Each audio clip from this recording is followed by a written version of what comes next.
Hey, everybody. Great Saturday afternoon to you with my good friend Sean Dugar. Sean is in D.C. How you doing, my man? I'm doing well. Thanks for having me. Hey, thank you for coming on. Hey, Sean is ranked choice voting expert. In fact, he's in D.C. doing that kind of work. But without me blabbering on all the time, first of all, tell my viewers about what you're doing, and then I'll talk about what we're going to talk about. Sure. So as you mentioned, I'm an expert in the field of ranked choice voting. Not only being an Oakland voter, so having been a ranked choice voter for over a decade, but I've run political campaigns under ranked choice voting. I've done public education campaigns. I led the effort in New York City where we reached 3.3 million New Yorkers and taught them how to rank their ballots, and they successfully did that. That campaign was in 20 different languages, so we know how to talk to folks. And now I'm running the campaign in D.C. to pass ranked choice voting, as well as several campaigns across the state of California to pass and implement ranked choice voting.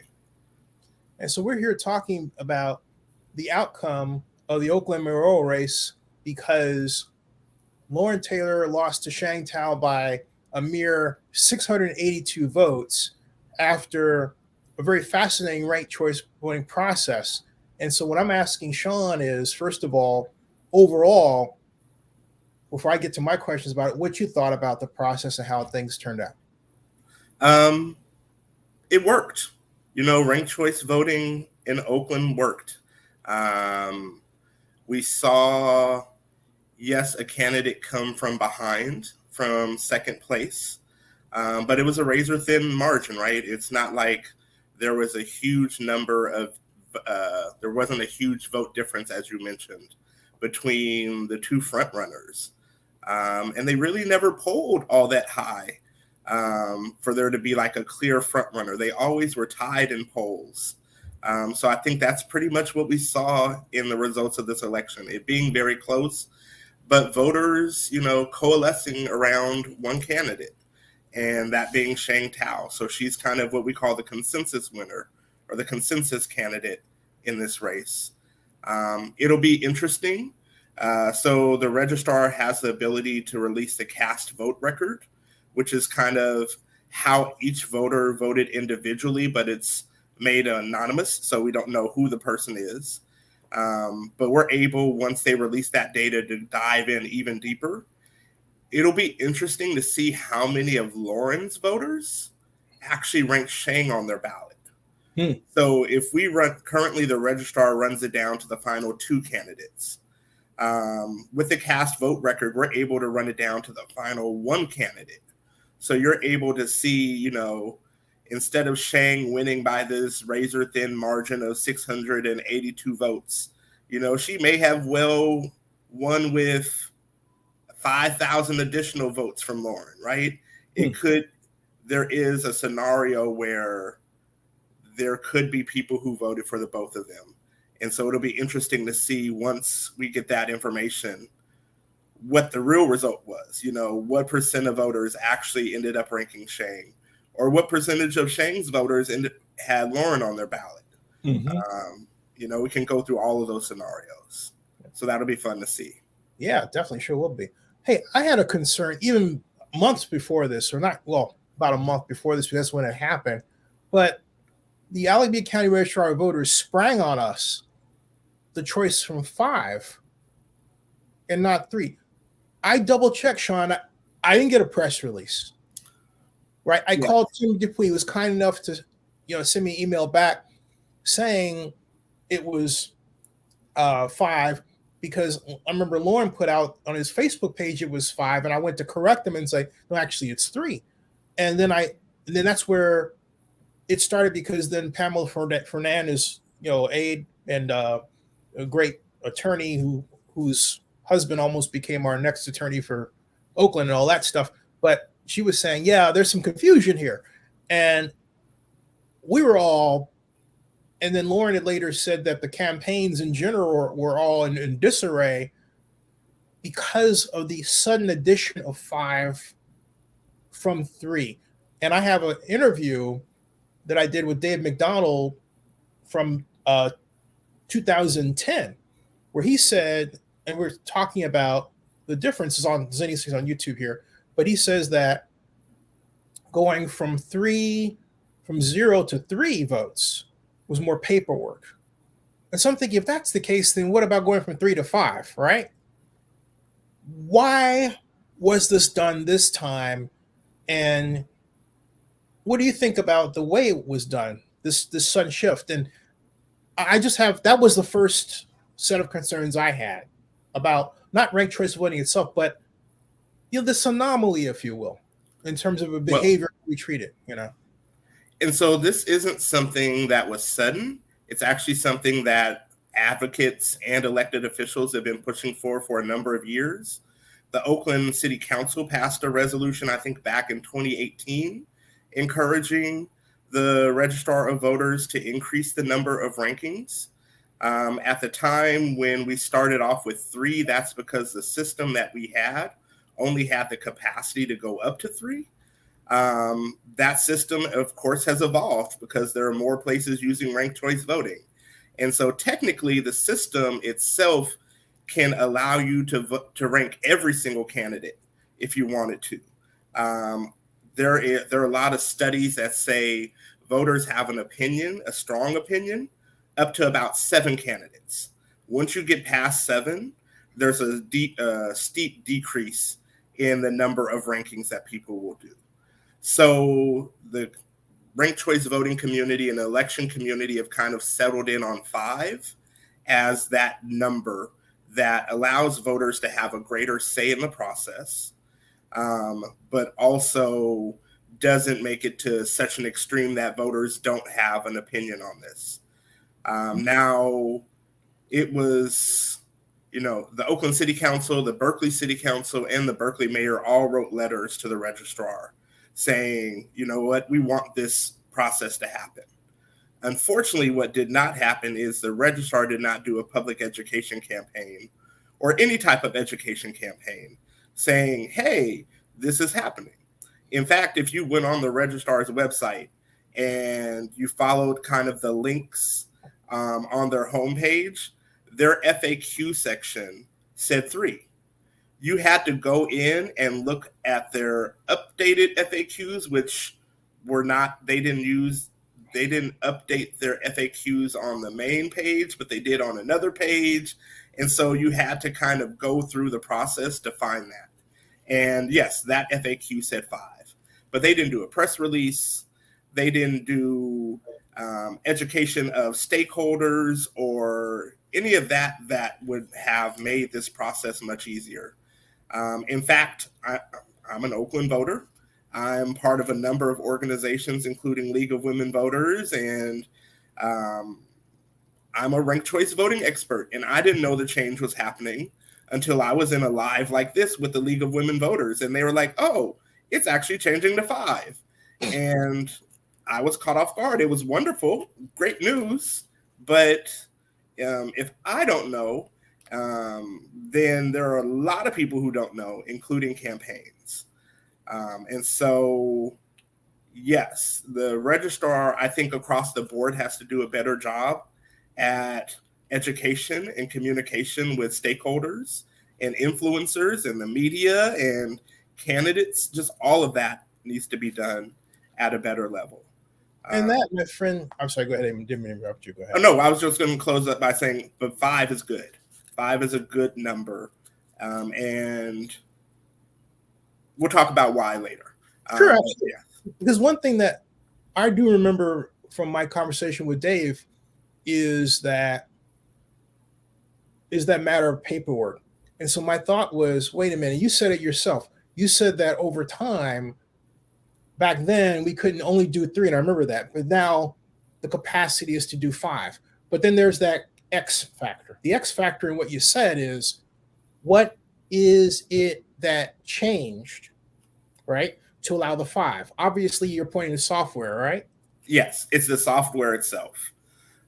Because we use Dominion now, and Dominion is the provider for most local jurisdictions that are doing ranked choice voting. So New York City uses Dominion as well. And they had additional requirements for Dominion. So Dominion now has an entire ranked choice voting suite of software that they provide. And that suite allows you to rank as many candidates as there are in a race.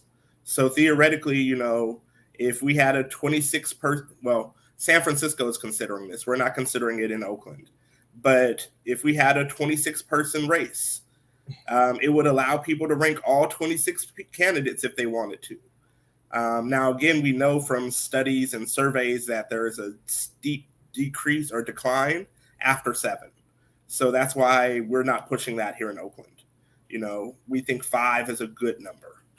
So in other words, that's why, and I think it does beg the question. We had 10 choices in the race, right, for the mayor. So that begs the question why we didn't have an ability to rank all 10, right? Right. And so the software has that ability, but advocates, elected officials, the councils all have said, you know, let's do 5. That was our request to the registrar. Did anyone test the machine to make sure that it was accurate? So first of all, it's the same machine we've been using for a very long time, and we use for all of our non-ranked choice voting elections. So it's the same Dominion machines, and they have to go through a verification process with the state, which is one of the most rigorous verifications processes in the world. And so Dominion has to do that, and the software has to go through that same process. So yes, it is tested. It holds up. It hasn't had any flaws that we've seen. Same with New York. It had to go through the same process in New York. And New York has the second most rigorous verification process in the world. And so it's been cleared in both locations. Here's where I'm getting a little confused. Help me out, my friend. All right. You were saying, and we were talking about how the software improved, right? Mm-hmm. But if we're getting to a point where suddenly it's at 5 and everyone's caught off guard, then that means that no one saw a test run of 5 to see what the outcome would be, to see that the math was actually doing what it was supposed to do, right? Well, I mean, remember, we're not the only city that does ranked choice voting. So San Francisco has long had offered more rankings than we have in Oakland. So we're using the same system they use in San Francisco. We're using the same system they use in New York. And so just because we are just now moving to 5 doesn't mean that other jurisdictions haven't been using the same system and the same processes and going to 5 for much longer. So it's not like it's new to us, but it's not new in the space, right? Right. Right. Yeah. But I guess what I'm saying is, as a guy who has been hired to check other people's formulas, you know, my question is there a document that says this particular version of the software, since it's been upgraded, has been tested? Mm-hmm. I mean, anytime there's an upgrade, it has to go through verification again with the state. It's not like it's just verified once and it's good to go. It's an ongoing process. Is there a document we can have? Since we're talking about voting, it's a sensitive issue. I would think there'll be something that, you know, you could just say, oh yeah, man, I got it in my back pocket, or if you don't have it, somebody else does, or Tim Dupuy should be sending me one, right? Tim definitely has to have it. I know the Secretary of State has it because it's her department that goes through, that runs the verification process. And in fact, I think next week they are starting the verification process for the next election cycle. So, you know, it happens well in advance. It's not something that just pops up. And unfortunately, it felt like it popped up for us because we didn't know. Yeah. But this is something that has been long in planning.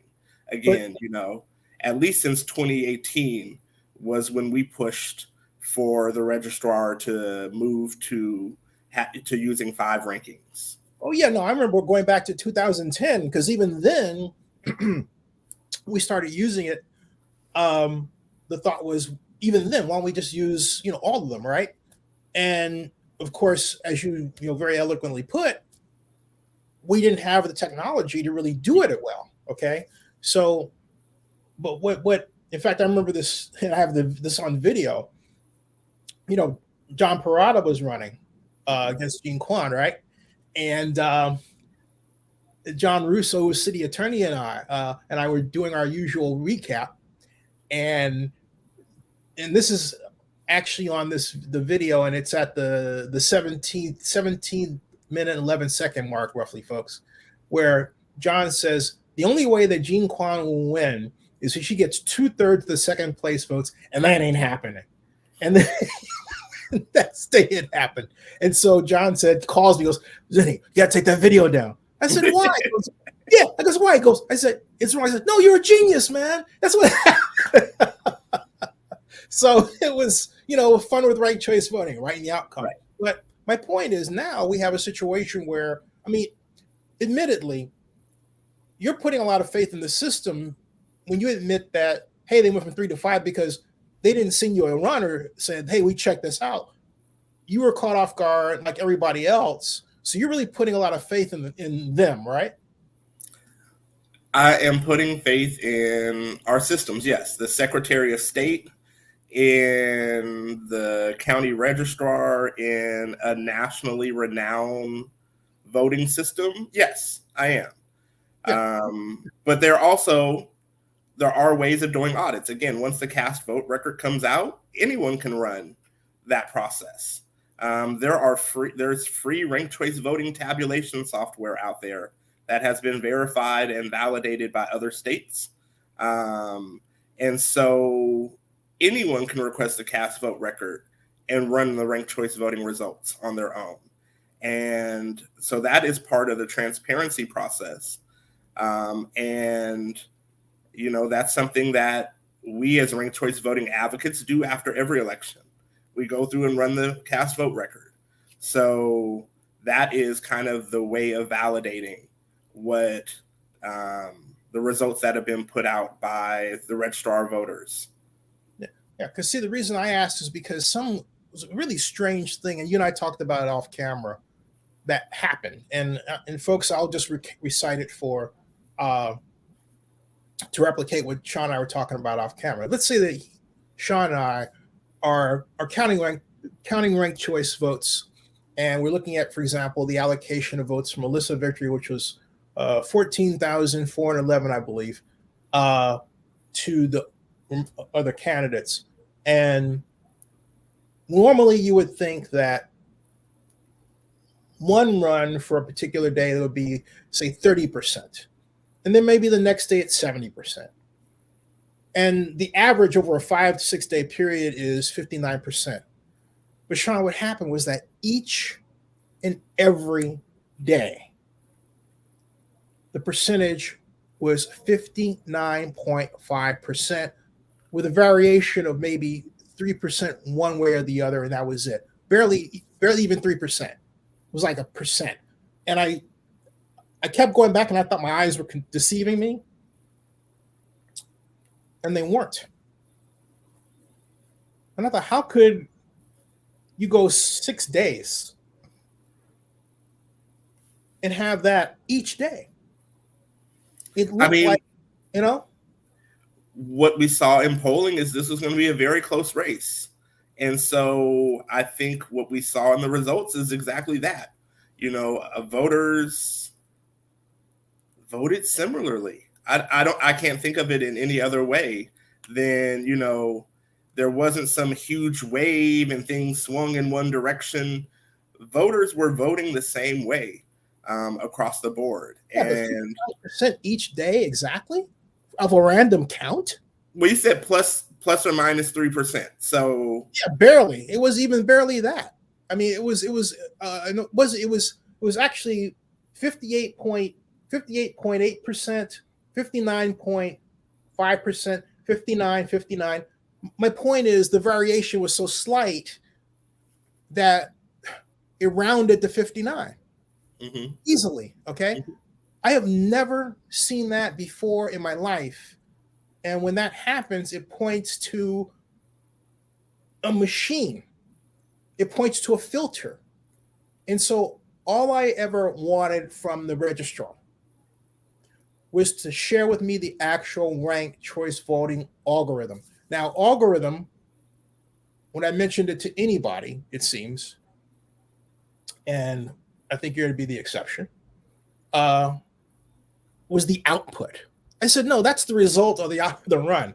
I want to see the actual program. As a guy who writes programs, as a guy who writes programs for his own security for his websites, I want to see what that looks like. That's all I asked. I haven't Quite gotten it. honestly, I don't know that the registrar has the ability to share that with you because the registrar doesn't own it. Remember, this is owned by Dominion Voting Systems, and we lease it from them. So just like, if you had a problem with Microsoft Word, we can't send you the algorithm for Microsoft Word. Sean can't send you the algorithm for Microsoft Word because I lease it. You would have to go to Microsoft to get it. And so that is, they may not have said that, but that is more likely than not the reality there, that you would have to go to Dominion to get that algorithm. Now, there are free platforms, again, that are pretty much the exact same algorithm. Mm-hmm. One is provided by the Ranked Choice Voting Resource Center, which is run out of North Carolina, and they're a group of election administrators and former election administrators who provide tabulation software and other services. So they have a free platform online. It's pretty much the same thing. You can run the ranked choice tally through that system once we get the cast vote record. But otherwise, you would have to ask Dominion, and I doubt Dominion would be willing to hand over their proprietary algorithm to anyone outside of the state that has to use it for verification. But let me offer something. I did, when I was 16 years old, something called ship checking. I don't know if you're familiar with naval vessels or not. No. But, okay. Ship checking is where you've got a set of drawings.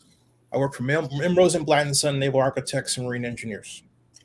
And my job, every summer for 2 summers, every summer, seemed like eternity then, it's cool, right? It's like, yeah. But go onto the ship, and I had to make sure that our drawings lined up with what was above me on the ship in terms of the pipes. It was very important I got it for me to get it right, because those pipes contain fire extinguishing equipment and all manner of water flow for showers, and basically that which allows the ship to maintain a crew. Mm-hmm. Okay. So I didn't have the luxury of making an assumption. Not even at that age. I couldn't wing it. All right. Because it's vital to the lives of the crew. Similarly, I would think that the vote is so important that no one would want to leave it to a company and say, well, it's proprietary, we can't see it, and they're not going to show it. I would bet you, to use a Star Trek phrase from Star Trek, the original series, credits to Navy beans, all right, that if I presented that to any congressperson or anybody, they would probably on their worst days, upchuck. Well, I would say this. Okay. In the example you just gave, yeah, you worked for a company that was hired to do that process. It wasn't like me, Sean Dugar, RCV expert, goes on a ship and starts looking at pipes, right? They would never allow me to do that. And so it's the same with this process. There are companies that are hired to do verifications. The Secretary of State does verification. The registrar goes through and validates and verifies everything. So there are people doing this process and looking at the algorithm and making sure that it worked correctly. And then they provide the data to the public for folks to do it on their own to validate, right? So it's not like it's some secret process that that doesn't have any checks and balances. It does. They're built in. But the other thing is, think about it this way. Okay. Our voting systems are sacred, right? Yeah. And they're supposed to be incredibly secure. If they provided the algorithm to anyone who asked for it, it could be hacked. It could be changed. There are people who are out there that want to do dubious things to our elections. We know this. We know that Russia and China and other countries have tried to interfere with our elections. So while I know you and I trust you, who's to say that, the next person that asks for that information, that algorithm doesn't work for the Russian government or doesn't work for China and doesn't want access to it for that reason, for those reasons. But as a guy who deals with those issues on a regular basis, everyone who runs a WordPress knows that there's something called HT access file, okay? There are standard codes and security codes that you should have in, and there's state-of-the-art custom style sheets and state-of-the-art PHP language that you should use, and other codes. Just because a person knows or sees that code doesn't mean that they're able to break into the system. All right. So what you're saying, with all due respect, isn't exactly the case. As a guy who deals with this every day. I'm not a tech guy. I'm not. A tech guy. Okay. Yeah. I'm a tech guy. So my point is, you can't let a company like Dominion get away with that and say that. If they're saying that to the general public, we're screwed, man. Well, and I don't work for Dominion. I haven't talked to them about this. This is just my base understanding. It would make sense to, reach out to the Secretary of State's office. Dr. Weber has done a great job at election administration in a short time she's been in office. Also our first Black Secretary of State. And so she is wonderful and is extremely responsive to the public on these types of issues. Yeah, but you see where I'm going with this, Sean, because you mentioned Dominion. And when I think of Dominion, I think of hanging chads. I think, okay. Right? It doesn't exactly give me, a warm feeling of security when I hear that name, considering its negative history, particularly with respect to our party. Right? Okay. Well, also, Donald Trump doesn't like them either, remember? So I think it falls on both sides. Some of his people are being sued right now, like Rudy Giuliani, for spreading false information about them. But that underscores the point. If we are dealing with a software company that has, frankly speaking, a hinky history, when we go from 3 to 5, we better make absolutely certain that all this is buttoned up before we use it, shouldn't we? And it is. Quite honestly, it is buttoned up. It is not Dominion's fault that there wasn't a public education campaign. Okay. That was the registrar. The registrar did that. That has nothing to do with the voting system. It has nothing to do with the algorithm. That is purely just where our registrar fell down on the job. It's not the only place they fell down on the job. Say that one more time? It's not our registrar fell down on the job when it came to education. I almost feel like doing Eddie Murphy going louder, but it's right. But again, I've said this many times in many different forums. Our registrar just needs to do better in general on all things public education, even including them deciding to run the tally the night of the election, which they've never done before, which I think was wonderful, and I applaud them for that. But they didn't tell anyone it was happening. And so, they've done some great things. They just didn't tell anyone. And so people get confused. People, I had to call candidates personally and say, hey, just so you know, the registrar may be running the tally tonight, and I don't want you to be caught off guard. In fact, I reached out to all of the major mayoral candidates in Oakland to let them know that, because you don't want anyone to get caught off guard. What was their reaction? Just thank you. That's good to know.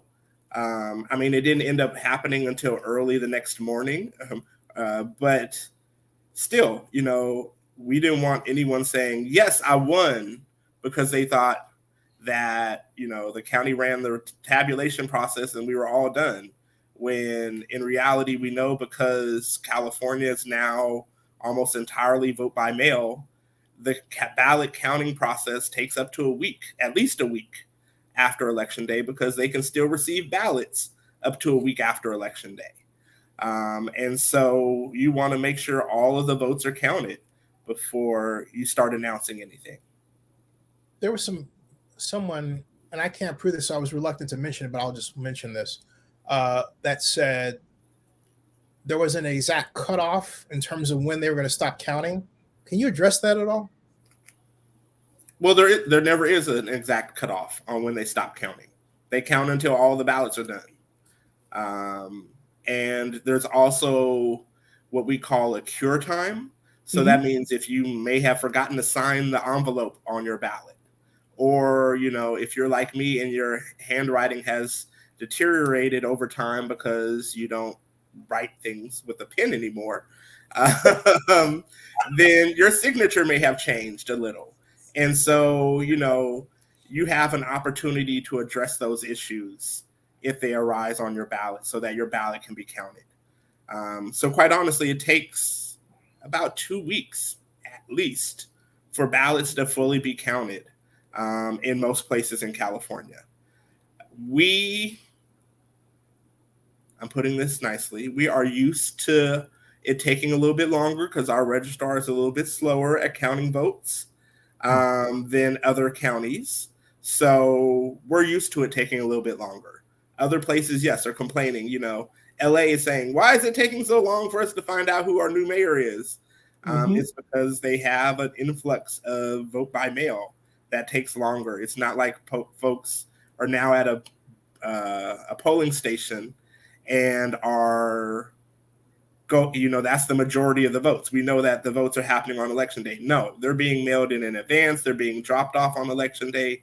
They're being put in post boxes on Election Day. And so that takes longer because we know the postal system also has its own issues with timing. And so the whole process takes longer now. But that has nothing to do with ranked choice voting. Ranked choice voting it's an algorithm. So it takes, you hit a key on a keyboard and it's done. But it's also software, and which I view the software and the algorithm as one and the same. Yes. For other technical reasons I don't want to get into, but I'm going back to the change from 3 to 5 because, and we talked about it, and you said it very eloquently again, that look, there's a lot more paperwork here. And then Dave McDonald said there was more paperwork, but we have 3 choices. I would think there's more. We have 5. Not a lot. The ballot is pretty much the same design. It just has extra columns. So we're not adding more lengthwise. We're kind of widening the ballot. So it doesn't make a difference. But also it's not like it's a person counting the ballots, right? It's an optical scan, or it's an optical scanner. So you fill in your bubble. It's just like a standardized test. It feeds into the machine and the machine counts it. So that process is fairly quick.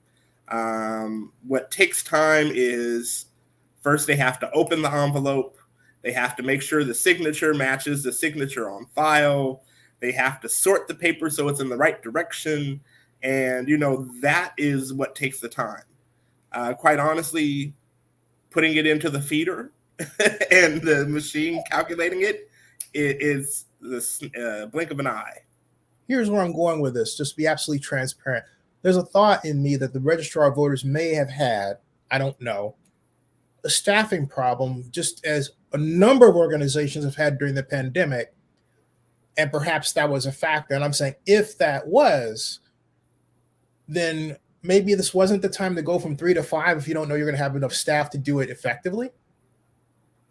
Well, keep in mind, they started planning this years in advance. So it's not like it's something that just happened.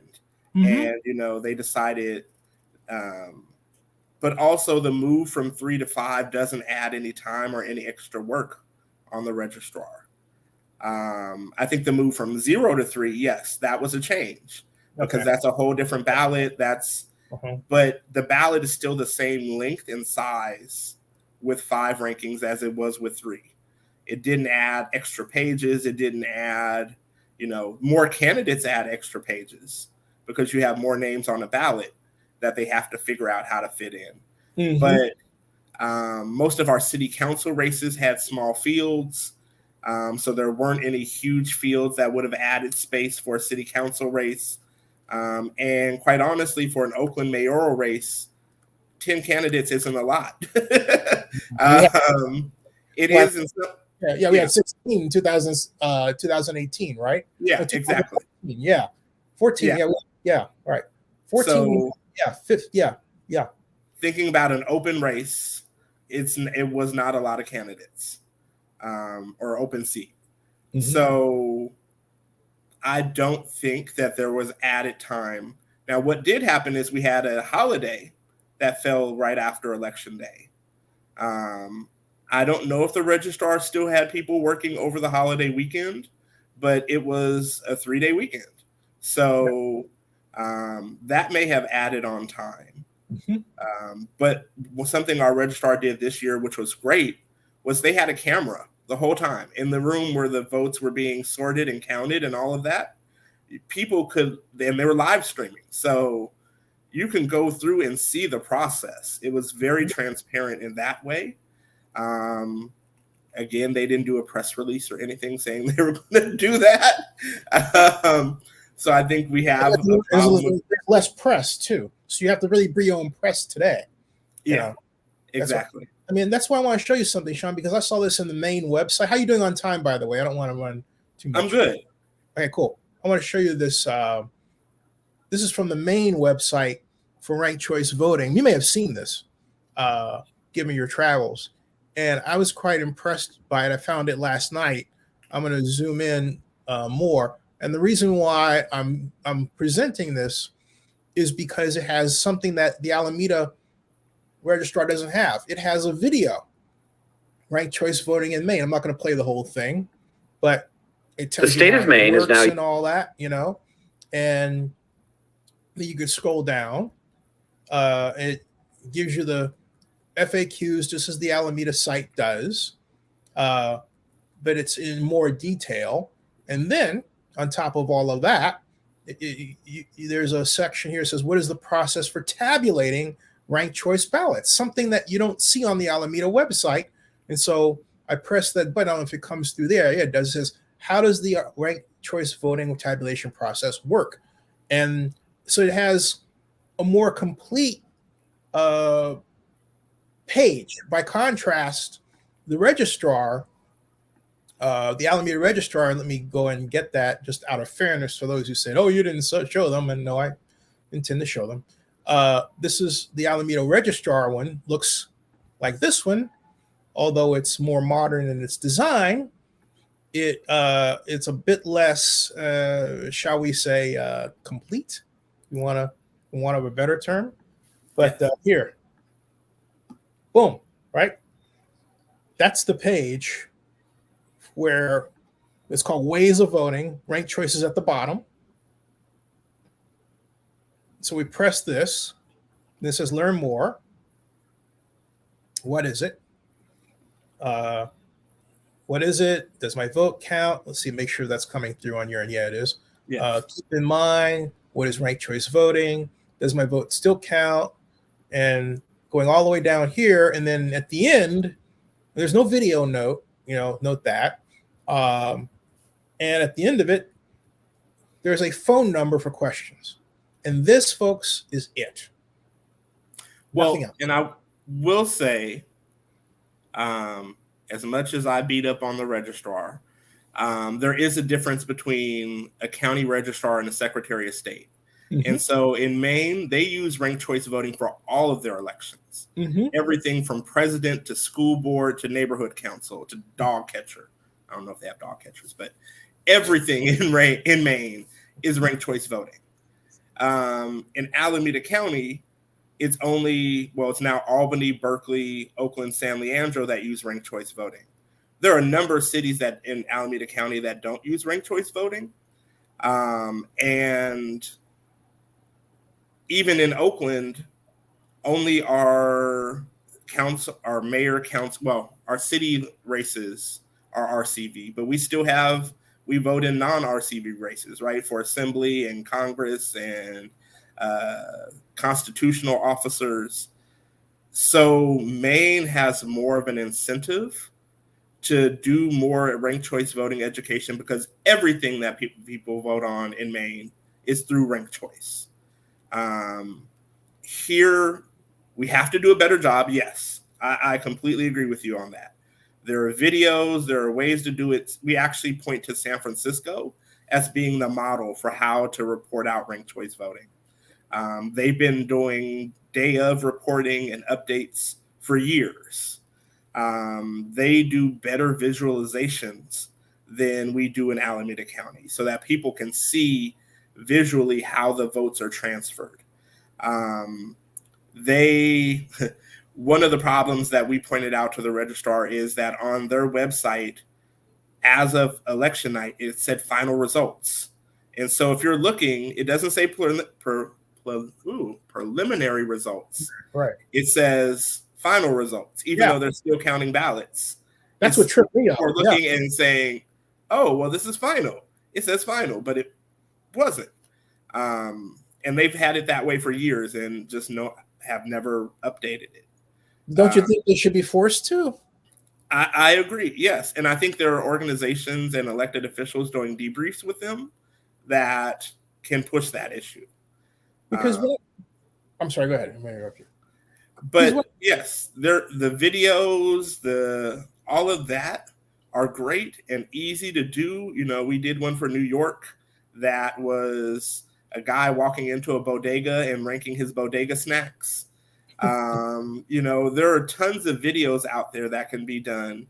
And organizations like Fair Vote that have explainers that simply can be posted on the Registrar of Voters website.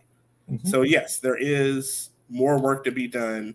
I just don't know that they'll ever get as fancy as Maine because Maine is entirely ranked choice voting. See, the reason why I get at this is because as I talk to you, I'm here 2,500 miles away in suburban Atlanta, Georgia, Fayette County. And both areas, all over the place, there's always talk about voting and the security of the vote. You trust the vote. So, but we've had this tendency to make it a left-right issue. Mm-hmm. And what I'm seeing is that it really isn't a left-right issue. It's a tech issue. And there's a lot of us and John Q and Jane Q public that are kept in the dark because the one thing I'm thinking, if I'm Loren, okay, I'm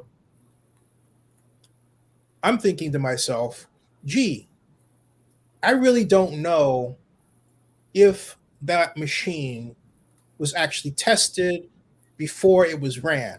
And so there's this big gray area that I would like to see answered. And I'm not going to say that he's thinking that because for me, I thought he was going to go up and say, doggone it, I want this whole thing, not a recount, but a review. It's a big difference because if you ask for a recount, you're just simply saying, hey, look, just run the same hinky system again and you'll get the same hinky output. You know, that's insane. But if you're faced with what it would seem you and I agree is a registrar that isn't telling us up front what they did, that's a huge uncertainty problem that has to be checked out so that we know that our vote, the one that came out, was actually the one that was supposed to come out the way that it did. I think there's nothing, no one should be bullied into, and there are people who tried to bully a number of us, including me, into making that statement. What I was told was, well, Zenny, you don't want to get into this case where, you know, you're thought of as being one of those GOP vote deniers. I said, well, wait a minute. Wait a minute. So you're telling me that, not you, but, you know, euphemistically, that because in order to maintain the party, I'm supposed to be silent when the most popular wing won in a way that was hinky but because it turned out the way they wanted it to, it's okay.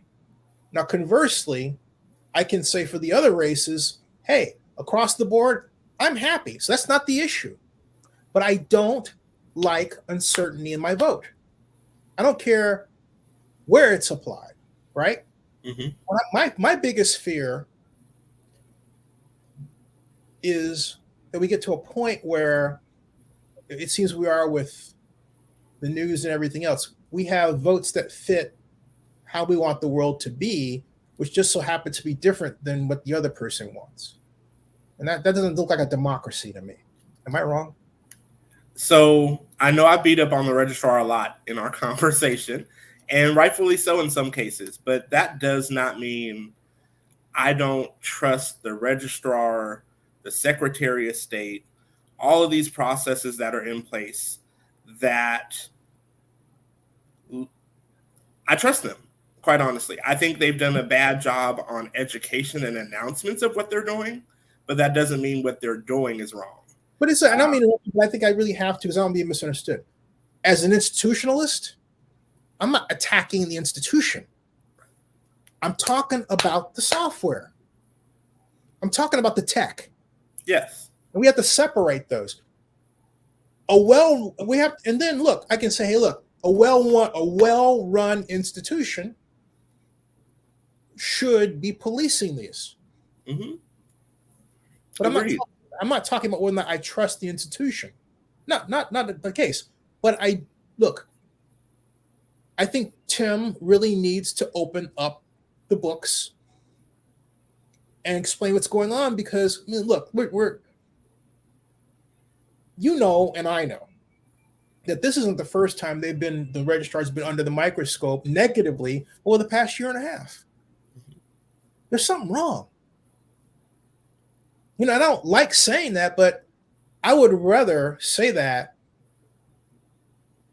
and provide some little bit of a spark on top of everybody else out there that has a concern that ultimately causes this stuff to be fixed, so that we don't have people out there who have less feeling like the game is rigged against them, because that ultimately is what could happen, and we don't want that.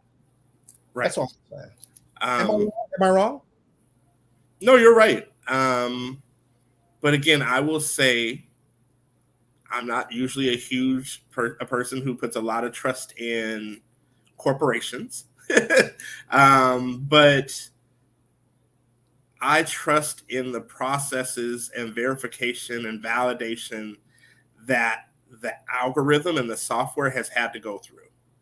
And it's not like we're a test case. It's not like it's only being used in Oakland, and it's being used across the board in in every California city that uses ranked choice voting. Mm-hmm. In New York City, where it was put to the test with millions of votes, right? So, and a much wider field than what we have here in Oakland. So we know that the system works, and we know that it has regular check-ins and checkups here in California and in other places. And then finally, I hear you saying it to me, though. It's more like we have faith that it works, because we don't actually know if they're not going to show us, Sean. Well, we do. We know once the cast vote record comes out, because we can run it ourselves. Mm-hmm. And so, yes, there's a problem if what we run is different than what the algorithm put out. But everywhere that it's been run, it's been the same.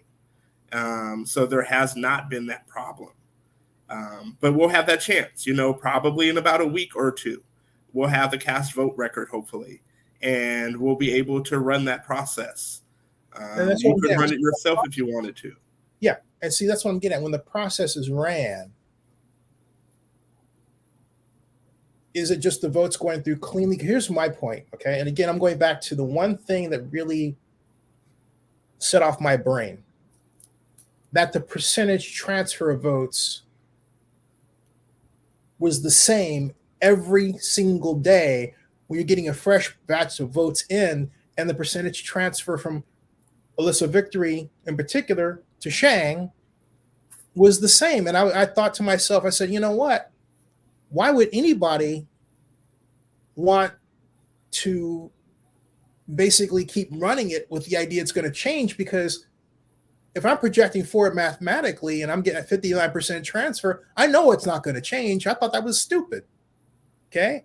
But my point is, why is it at 59% every time? And everyone says, well, it's because of the progressive vote. I said, no. This is a math problem. This isn't a politics problem.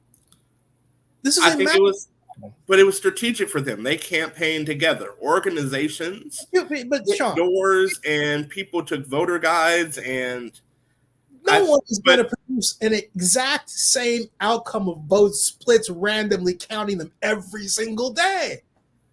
That doesn't happen.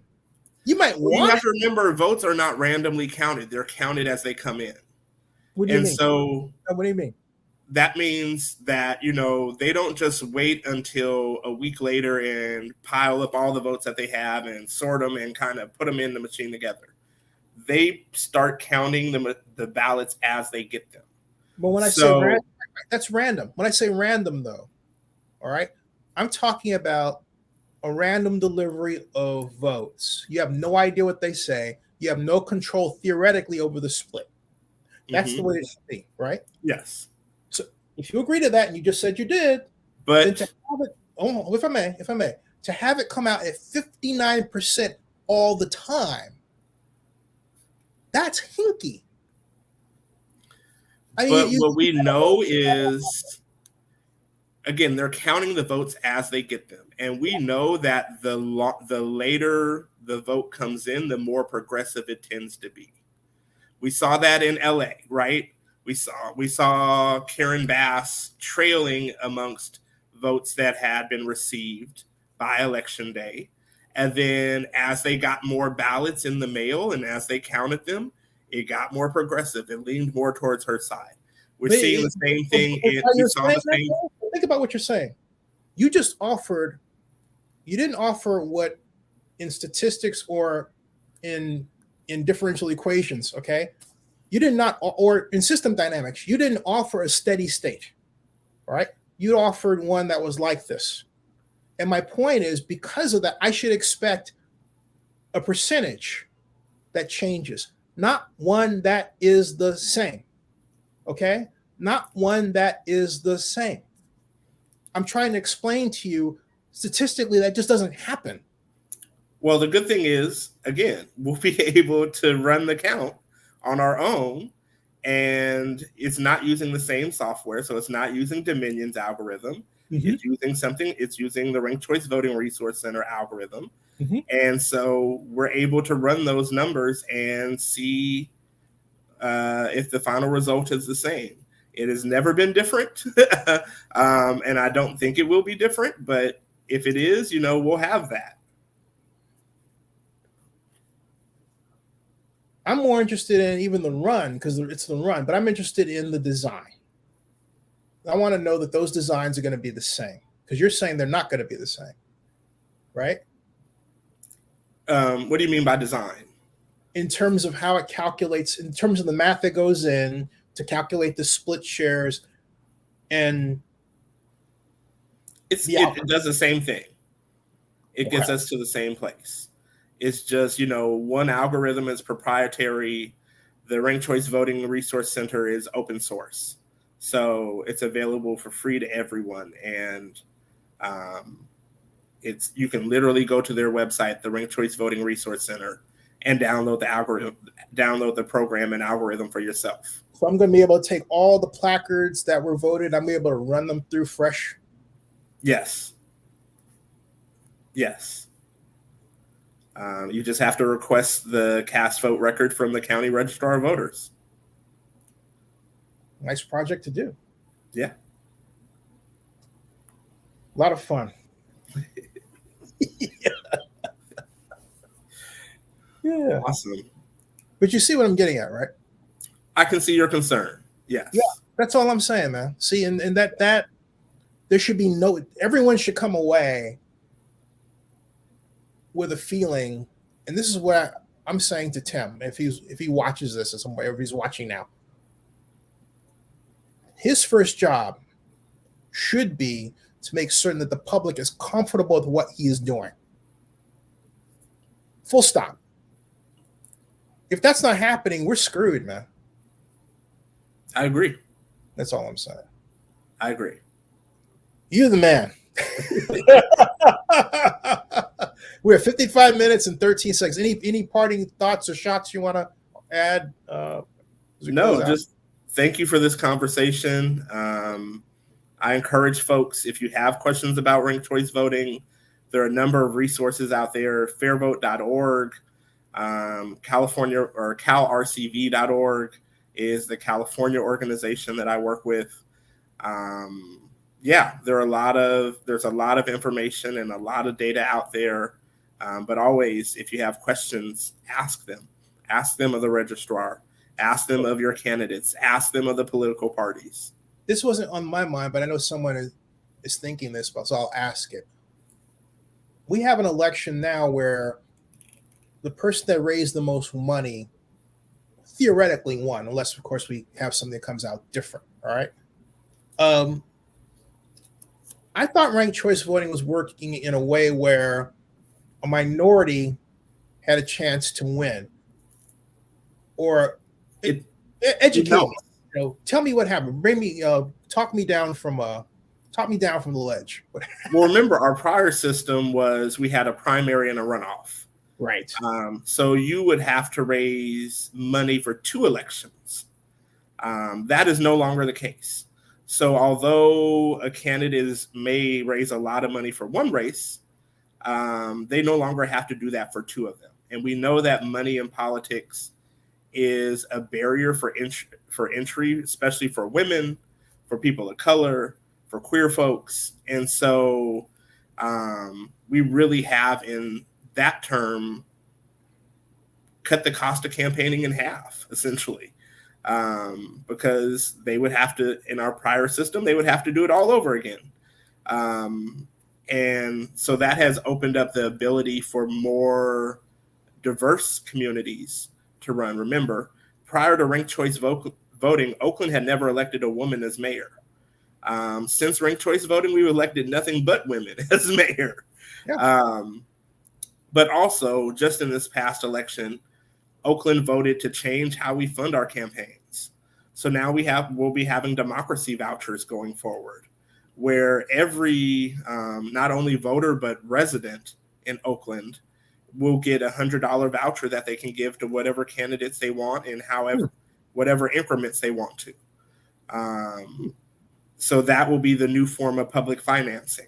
Can you repeat that one more time, please? Sure. So every resident in Oakland will get $100 voucher for our elections. And so you're able to give that $100 voucher in whatever increments you want to. You could give $25 to one candidate and $25 to 3 other candidates, or you can give the full $100 to a candidate. But they'll be able to then turn those into the city, and that will be their public financing. Yes. How is that for those who will ask me the question, or they'll want to know, how is that being financed? I believe that is going to be financed through there was also a tax increase for corporations, for large corporations. Yeah. And so it will come out of those funds. Yes. So that should be in place very soon in Oakland. And so that's also going to change the landscape for how candidates campaign and also how they get elected. Because, if you knock on the most doors, and as you're knocking on the door, someone's like, I like you, here's $25. Yeah. That changes the game for us. Yeah. They have to hand them out like that. They can't hand them out they can't do them like they can do it electronically. They can send it, they'll have a code and everything that they can send to a candidate for the candidate to cash in. Yes. Oh, I got to ask the question.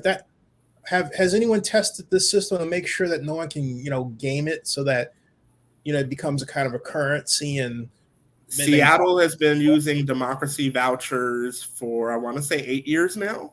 Okay. So it has been used in other cities. It's not, again, we're not a test case in Oakland. It's been successfully used in other places, and has increased the diversity of who's elected in Seattle. Exciting stuff. Yes. Like all right, my man. All right. Stick around in the background, Sean. You don't have to do anything. I got this, folks. Share this because it's a very valuable conversation you're not going to get anywhere else. Unless, of course, they see this and say, I got to do it. Anyway, I want to thank my friend here, ranked choice voting expert par excellence. Great conversation. And now I return you to your latest football game. Hey, stick around, Sean. And that ends this broadcast, folks. Subscribe to Zenning62 and bookmark oaklandnewsnowblog.com.